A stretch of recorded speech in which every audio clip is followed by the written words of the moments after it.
시청자 여러분 안녕하십니까? 헬로티비 뉴스입니다. 교외선이 운영 횟수를 늘렸다는 소식 전해드렸는데요. 이제 더 많은 관광객을 양주로 불러들이기 위해 관광 테마 열차로 변신하고 있습니다. 양주, 장흥, 송추 지역을 하루에 둘러보는 관광 콘텐츠를 개발했는데 양주시는 낙후된 지역을 살리는 데 도움이 될 것으로 기대하고 있습니다. 김소영 기자가 취재했습니다. 양주시는 교외선이 재개통되면서 이용객 수에 대한 고민이 많았습니다. 개통 초기에는 오전 2회, 오후 2회밖에 운영되지 않아 우려가 현실이 되는 것 아니냐는 목소리도 이어졌습니다. 양주시는 재개통 당시 교외선을 단순한 교통수단이 아닌 옛 관광 명소에 대한 추억을 담은 관광 열차로 부활시키겠다는 의지도 있었습니다. 이에 발맞춰 지난 3월에는 추억 열차 컨셉으로 주말 이용객들을 위해 열차 안 버스킹도 시도했습니다. 이쪽 송추 쪽 하면은 사실 수도권의 젊은 사람 연인들이 가장 많이 애용하고 또 이렇게 가족들이 가장 가보고 싶었던 우리 장흥인데 보다 많은 분들이 찾아올 수 있는 그런 관광지로 개발하기 위해서 오늘도 이런 프로그램도 운영을 했습니다. 앞으로 이런 좋은 프로그램 많이 운영하고 할 테니까요. 양주시는 코레일과 함께 교외선 열차와 연계한 관광 상품 프리미엄 시티 투어를 출시했습니다. 프리미엄 시티 투어는 교외선을 타고 추억을 되짚어보는 두 가지 당일 프로그램으로 구성됐습니다. 가족의 빛을 담다인 양주, 술래설레임 열차인 양주가 대표 프로그램입니다. 해암사지박물관과 조명박물관에서 공연과 체험을, 장흥관광지 주변 장욱진 민복진 미술관 등에서 자연 속 예술 작품도 감상할 수 있습니다. 교외선은 단순히 수익성을 넘어서 교통 격차 해소와 또 지역 균형 발전이라는 공익적인 가치를 고려해야 하고 양주시 또한 단기 및 또 중장기 추진 과제를 실행으로 장흥 지역 또 관광 활성화와 지역 지속 가능한 장흥 지역 발전을 이끌어 나가는 데 노력하겠습니다. 19일 출발하는 교외선 프리미엄 시티 투어 열차는 경춘선에 이어 지역 경제를 살리는 효자 열차가 될 수 있을지 관심이 모아지고 있습니다. 헬로티비 뉴스 김소영입니다. 오락가락하던 날씨가 지나고 완연한 봄을 느끼는 요즘인데요. 올해 벚꽃 구경 다녀오셨을까요? 일상이 바쁘고 나들이 타이밍을 놓쳐서 아직 못 보신 분들 계시다면 이곳을 주목해봐도 좋을 것 같습니다. 개화 시기가 다른 지역보다 늦어 지금도 꽃이 피고 있는 데다 많이 알려지지 않은 조용한 숨은 벚꽃 명소가 있다고 하는데요. 김신혜 기자가 다녀왔습니다. 산책로를 따라 연분홍빛 벚꽃 터널이 만들어졌습니다. 옆으로 흐르는 공릉천은 벚꽃길과 어우러져 한층 정취를 더합니다. 경기도 양주에 있는 숨은 벚꽃 명소 매내미 벚꽃길입니다. 이 벚꽃길은 10여 년 전 마을에서 나무를 심어서 조성됐는데요. 보시는 것처럼 차도 없고 붐비지 않아서 천천히 산책하면서 꽃놀이를 즐길 수 있습니다. 상춘객들은 가족, 반려견 등과 함께 여유롭게 걸으며 완연한 봄을 만끽하는 모습입니다. 원래 산책을 자주 와서 드라이브 겸해서 자주 지나가던 곳이었는데 시끄러운 거 별로 안 좋아하고 애도 이제 사람 너무 많으면 풀어놓기 부담스러운데 조용해서 좋아. 자주 오게 돼요. 매내미 벚꽃길은 경기 북부 순환 자전거길의 일부기도 해 벚꽃 아래서 라이딩을 즐기는 사람들도 쉽게 볼 수 있습니다. 이곳은 지역에서 마지막 벚꽃을 즐길 수 있는 명소로도 꼽힙니다. 도심에 비해 상대적으로 기온이 낮은 하천변에 있어 벚꽃이 늦게 피는 편이라 다른 곳의 벚꽃이 진 뒤에도 만개한 벚꽃을 감상할 수 있기 때문입니다. 17일 기준 개화율은 60% 수준. 벚꽃이 피기 시작한 뒤 일주일 정도 활짝 핀 상태가 유지되는 것을 고려하면 이번 주말에서 다음 주 초반이 절정일 것으로 전망됩니다. 작년에 이게 벚꽃길을 왔는데 너무 아름답더라고요. 그래서 이번 주에 오면은 딱 적기겠다 싶어서 한번 와봤어요. 너무 이뻐요. 여기 좋은 자리가 있대서 왔더니 진짜 벚꽃 축제가 너무 멋있게 활짝 핀 데다가 멋있네요. 저 오늘 처음 왔거든요. 너무 좋았어요, 오늘. 벌써 초여름 날씨가 찾아오는 요즘 양주 매내미 벚꽃길이 벚꽃 엔딩을 즐길 수 있는 명소로 떠오르고 있습니다. 헬로티비 뉴스 김신혜입니다. 양주시가 신도시 입주 영향 등으로 지난해 전국에서 2만 1,199명이 순 전입되며 전국 228개 기초자치단체 중 인구 순 유입 1위를 기록했습니다. 지난 17일 통계청 국내 인구 이동 통계에 따르면 지난해 양주시 순 유입 인구 중 가장 큰 비중을 차지한 연령대는 30에서 34세인 것으로 나타났습니다. 이어 35세에서 39세와 40세에서 44세가 뒤를 이었습니다. 지난해 양주시 순 전입 인구의 50.4%가 경기도 의정부, 남양주, 포천, 동두천시와 서울 노원구 5개 지자체에서 이동한 것으로 조사됐습니다.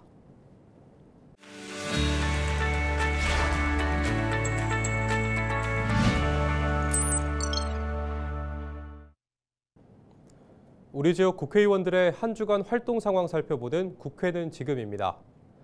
김성원 국회의원이 임종배 국가보훈부 보훈예우국장을 만나 국립연천현충원 착공식에 대한 세부 계획과 추진 현황에 대해 논의했다고 밝혔습니다. 국립연천현충원은 오는 24일 착공식을 앞두고 있는데요. 김 의원은 국가를 위해 헌신하신 분들께 제대로 된 예우를 갖추는 출발점이 국립연천현충원이라며 착공식이 차질 없이 진행되도록 꼼꼼히 점검하겠다고 말했습니다. 이어 연천이 대한민국의 국립보훈 중심지로 거듭날 수 있도록 끝까지 챙기겠다고 덧붙였습니다. 헌법재판소가 한덕수 대통령 권한대행에 헌법재판관 후보자 지명의 효력을 정지했는데요. 정성우 국회의원이 자신의 SNS에 한대행의 알박기 시도를 헌재가 막아세웠다며 헌법 수호의 의지를 보여준 헌법재판관들에게 경의를 표한다고 말했습니다. 이어 정 의원은 한대행을 향해 헌재의 결정을 존중하여 즉시 재판관 지명을 철회하고 국정 안정 임무에 집중하길 바란다고 강조했는데요. 마지막으로 이미 국민들은 한대행의 헌법재판관 미임명과 헌법재판관 알박기라는 만행을 100여일간 참아왔다며 더 이상 헌법 훼손 행위는 용납되지 않을 것이라고 덧붙였습니다. 이재강 국회의원이 지난 17일 의정부시 장애인 종합복지관을 방문했습니다. 이날 복지관은 장애인의 날을 앞두고 문화향기 콘서트를 개최했는데요. 이 의원은 시설 이용자들과 함께 소통하는 한편 배식 봉사에도 참여했습니다.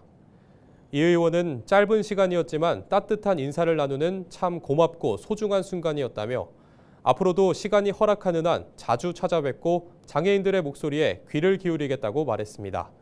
지금까지 국회는 지금이었습니다.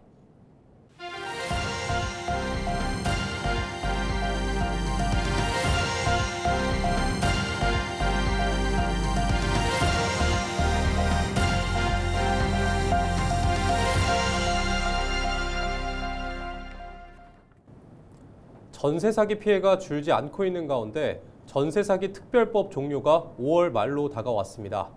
특별법 연장을 요구하는 목소리가 커지자 여야 정치권은 특별법 시행 기간을 2년 연장하는 안에 동의한 상황인데요. 법 사각지대 보완을 요구하는 목소리는 멈추지 않고 있습니다. 오늘은 안상미 전세 사기 피해자 전국대책위원장 연결해 직접 들어보겠습니다. 네, 위원장님 안녕하십니까? 우선 전세 사기 특별법 종료가 다가와서 걱정이 많았는데요. 다행히 여야 정치권이 연장에 합의를 했습니다. 어떻게 지켜보셨나요? 말씀하신 것처럼 피해자가 전혀 줄지 않고 중요한 건 이게 제도적인 그 허점 때문에 발생한 피해잖아요. 그런데 이 제도가 예방에 맞춰져 있지 않고 지금 그냥 지원에만 맞춰져 있고 예방이라고 내놓는 방안들이 너무 허술해서 제대로 예방을 할 수 없는 상황에서 피해자 지원까지 끊는다. 이거는 말이 안 된다고 생각해요. 네. 저는 이 특별법이 물론 한시적인 법이라고 생각합니다. 그래서 기한은 있어야 된다고 생각하지만 그 기한을 두기 전에 제대로 예방될 수 있게끔 제도가 만들어지고 나서 그 특별법이 만료가 돼야 된다고 생각하거든요.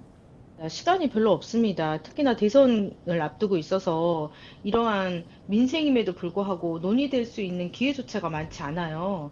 이런 상황에서 기한 연장은 당연한 거지만 거기에 제도를 좀 보완을 해서 전세 사기가 더 이상 일어나지 않도록 임차인의 지위를 높이는 그러한 방안들도 같이 첨부가 되어야 된다고 생각합니다. 네, 특별법 연장뿐만 아니라 법의 사각지대에 대해서도 문제를 제기해 주셨는데 사례를 들어 말씀해 주실 수 있으실까요? 일단 지원 부분에서는 아직 특별법이 사각지대가 많아요. 경매를 통해서 LH가 매입을 한다고는 했지만 거기에서도 발생하는 사각지대가 굉장히 많습니다. 그래서 저희가 처음부터 주장했던 채권 매수를 하는 그 방향도 같이 진행이 됐으면 좋겠고요. 예방이라 함은 지금 정부에서 하는 것들은 좀 더 알려줄게, 좀 더 알아봐, 이렇게만 그치고 있거든요. 그렇지 않고 임차인의 그 돈을 가져갈 수 없는 구조를 만들어야 된다고 생각하거든요. 그래서 예를 들어 단편적인 예를 들자면 은행에서 이제 전세대출을 받잖아요. 그러면 원금은 임대인이 가져가고 이자는 임차인이 납부를 합니다. 그런데 이제 기한이 종료가 되면 임차인이 그 원금까지 같이 납부를 해야 되는 상황이잖아요. 그런 데서 문제가 터지니까 굉장히 피해가 심각해지는 건데 이 원금의 의무를 임대인에게 지울 수 있는 이런 제도적인 보완이 꼭 필요하다고 생각하거든요. 이거는 하나의 예고 그런 식으로 보증금을 어떻게 해서든 돌려받을 수 있는 구조를 만들고 임대인들이 나쁜 임대인들이 이 돈을 횡령하지 못하도록 그런 구조를 만드는 게 우선이라고 생각합니다. 네, 그리고 특별법상으로는 전세 사기 피해자로 인정받기가 어려운 점도 이야기해 오셨죠. 어떤 부분인가요? 네, 저희가 느끼는 건데요. 저희 처음에는 이제 사건이 확대가 되고 이슈가 되고 하다 보니까 이런 그 사기 연관성이 있는 것들만 있으면 인정이 됐었어요. 근데 지금은 그 사기 피해자를 인정하는 조건이 내부에서 좀 까다로워진 것 같더라고요. 예를 들어서 수사가 뭐 검찰 기소가 돼야 된다든지, 근데 수사조차도 진행이 되지 않는 피해 사례들이 많고, 이렇다 보니까 알게 모르게 그 인정 요건에 부합하지 못해서 지금 아무것도 못 하시는 피해자들이 또 상당히 있거든요. 그런 분들도 포함을 해서 같이 진행이 돼야 되는 부분이라고 생각합니다. 네, 오늘 말씀 고맙습니다. 지금까지 안상미 전세 사기 피해자 전국대책위원장과 이야기 나눴습니다.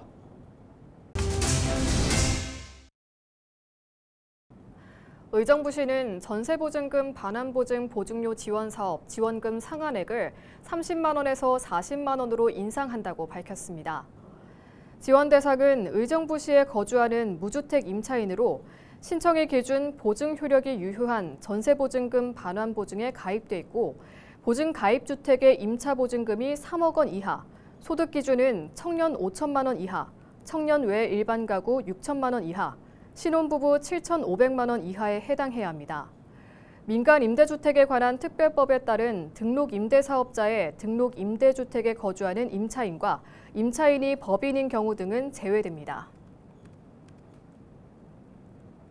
연천군 전고급 첫머리 거리가 2025년 경기도 구석구석 관광 테마골목 육성사업 대상지로 최종 선정됐습니다. 도는 지역 골목 관광 경쟁력을 강화하기 위해 사업을 추진했는데요. 전고급 첫머리 거리는 지역 상권과 생활문화 기반이 밀집된 골목으로 관광 잠재력을 인정받아 사업 대상지에 이름을 올렸습니다. 도는 사업 대상지를 대상으로 콘텐츠 시범 운영과 홍보 마케팅 등 방문객 유입을 위한 사업을 실행할 방침입니다. 의정부 도시공사는 다음 달부터 직동 통나무집을 사패산 통나무집으로 변경하며 공용 BBQ장 설치 등 개선 사업을 진행한다고 밝혔습니다. 시민들이 편하게 이용할 수 있는 공용 BBQ장과 전기 그릴과 개수대 등을 설치해 가족들이 함께 바비큐 시설을 즐길 수 있도록 했습니다. 또한 통나무집의 객실명은 의정부시의 상징물인 백로, 능소화, 버드나무로 변경해 지역의 정체성을 표현했습니다. 경기도는 한국석유관리원과 함께 오는 21일부터 다음 달 16일까지 경기도 내 주유소, 일반 판매소 등 석유 판매업자를 대상으로 불법 행위를 집중 수사한다고 밝혔습니다. 가짜 석유는 정상 석유 제품에 등유, 석유화학 제품 등을 혼합해 차량 또는 기계의 연료로 사용하거나 사용할 목적으로 제조된 겁니다. 중점 수사 대상은 가짜 석유 제품 제조 판매, 석유 정량 미달 판매, 무자료 거래로 석유 판매, 등유를 차량 연료로 판매, 석유 제품 불법 이동 판매 등입니다. 이상으로 뉴스를 마칩니다. 시청해주신 여러분 고맙습니다.